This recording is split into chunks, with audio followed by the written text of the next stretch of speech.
భారత్ను కోవిడ్ మళ్లీ టెన్షన్ పెడుతోంది. ఇండియాలో కోవిడ్ కేసులు క్రమంగా పెరుగుతున్నాయి. వారం రోజుల్లో ఏకంగా 164 కొత్త కేసులు నమోదయ్యాయి. దేశంలో కరోనా కేసులు పెరుగుతుండడం ఆందోళన కలిగిస్తోంది.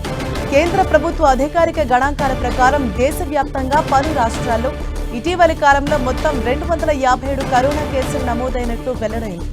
ముఖ్యంగా ఈ నెల 12వ తేదీ నుంచి వారం రోజుల వ్యవధిలోనే 164 కొత్త కేసులు వెలుగు చూడటం ఆందోళన కలిగిస్తోంది.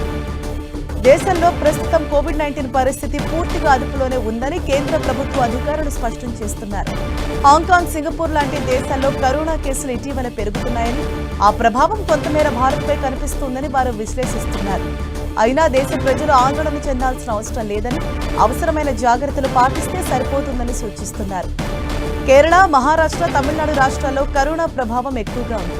గత వారం రోజుల్లో కేరళలో 69 కొత్త కరోనా కేసులు నమోదు కాగా, మహారాష్ట్రలో 44, తమిళనాడులో 34 కేసులు నమోదయ్యాయి.